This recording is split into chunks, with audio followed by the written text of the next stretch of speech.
सुप्रभात बच्चों, आज हम करेंगे शब्द निर्माण प्रक्रिया में आने वाले उपसर्ग प्रत्यय के बारे में।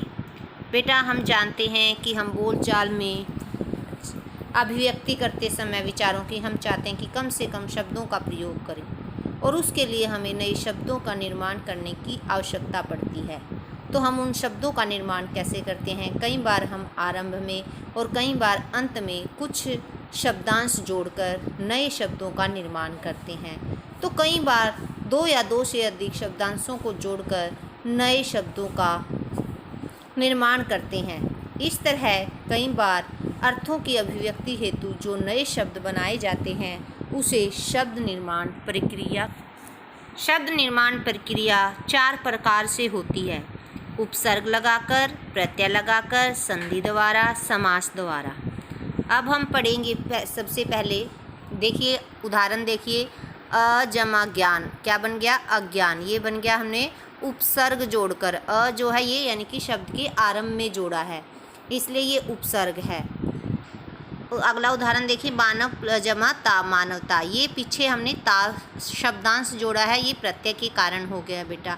अब राजा प्लस कुमार, राजा और कुमार दो अलग अलग शब्द हैं, बन गया एक नया शब्द राजकुमार। ये किसके कारण हुआ? समास के कारण, क्योंकि इसमें समास में दो शब्दों का मेल होता है। नीचे देखिए, पो प्लस इत्र, पवित्र। अब इसमें ओ और ई मिलने से ई बन गया, तो क्या बन गया? पवित्र। ये क्या हुआ? संधि के कारण। तो इस प्रकार बच्चों शब्दों का निर्माण उपसर्ग, प्रत्यय और संधि के कारण होता है। आज हम पढ़ेंगे उपसर्ग के बारे में। उपसर्ग बेटा उस शब्दांश या अव्यय को कहते हैं, क्योंकि ये पूरा शब्द नहीं होता, शब्द का एक छोटा सा अंश होता है जो किसी शब्द से पहले आकर उसका विशेष अर्थ प्रकट करता है, यानी कि उसके विशेष अर्थ को दर्शाता है। या जो शब्दांश किसी शब्द के पूर्व जुड़ते हैं उन्हें हम उपसर्ग कहते हैं। हम ये भी कह सकते हैं उपसर्ग शब्द दो शब्दों के मेल से बना है बेटा। उप जमा सर्ग। उप का अर्थ होता है बेटा समीप, पास या निकट, और सर्ग का मतलब होता है सृष्टि करना। तो इस तरह उपसर्ग का क्या काम है? अपने पास का अर्थ है अपने पास बिठाकर नया अर्थ वाला शब्द बनाना। तो हिंदी भाषा में 3 प्रकार के उपसर्गों का प्रयोग किया जाता है। संस्कृत के बेटा 22 उपसर्ग हैं, हिंदी के 10 और विदेशज हैं 12 उपसर्ग होते हैं। आप हिंदी के उपसर्ग देखिए, यहाँ दिए हुए हैं: अनमोल, अलग, अनजान, 29, 49, 59, भरपेट, भरपूर आदि। उर्दू के उपसर्ग देखिए: लाचार, लाजवाब, लापरवाह, लापता, बदसूरत, बदनाम, बददिमाग, बदमाश, बदकिस्मत इत्यादि।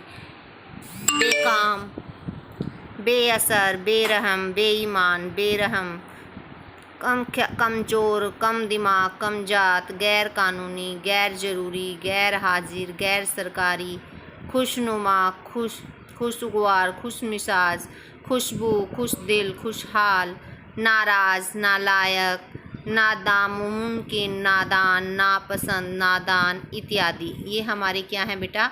उर्दू के उपसर्ग हैं। आपकी बुक में भी दिए हुए हैं, आपने उन सभी को हिंदी, संस्कृत, उर्दू के सभी उपसर्गों को पढ़ना है और उन्हें याद करना है। ये हिंदी के उपसर्ग हैं, इनको भी आपने याद करना है। जैसे कि देखिए, अनमोल, अलग। उपसर्ग देखिए: जलाद, खिलाद, पकाद, कचराद, कच्चाद, मरा, 29, 49, 59 इत्यादि।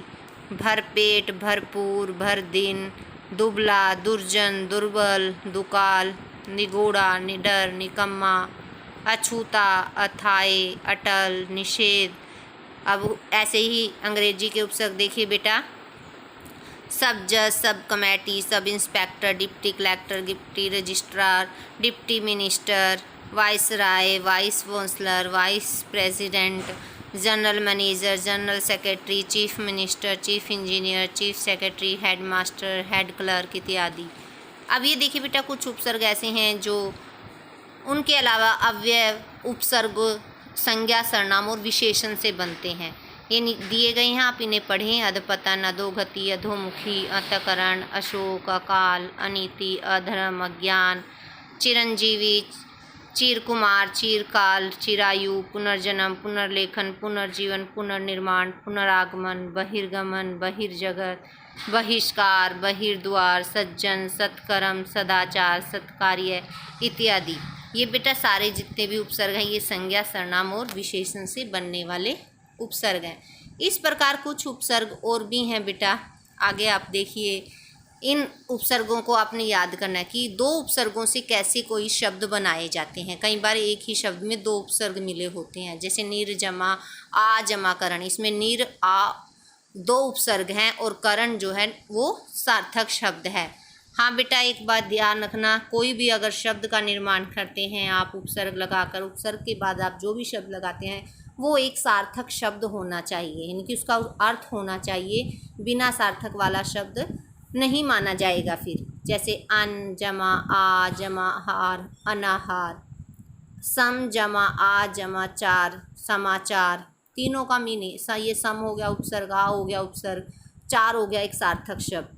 अन जमा आ जमा शक्ति, ये दो उपसर्ग हो गए। आगे के शक्ति जो हो गया वो एक सार्थक शब्द है। अ जमा सु जमा रक्षित, ये रक्षित जो है एक सार्थक शब्द है। अ और सु क्या है, दो उपसर्ग है। इस प्रकार दो उपसर्गों से भी शब्द बनाए जाते हैं। कई बार एक ही शब्द में दो उपसर्ग मिले हुए होते हैं। अंत में देखिए, जैसे जहाँ पर भी अत्याचार, ये त आधा तय और ये आ जाता है, वहाँ हमेशा अति बनता है। ये ध्यान रखना कि जहाँ पर आधा त और यह मिला हो वहाँ पर अति बनाएंगे पहला उपसर्ग। अति जमा आ जमा चार, अत्याचार। अ जमा प्रति जमा अक्ष, अप्रत्यक्ष। इस प्रकार बेटा ये थे आपके उपसर्ग। अगली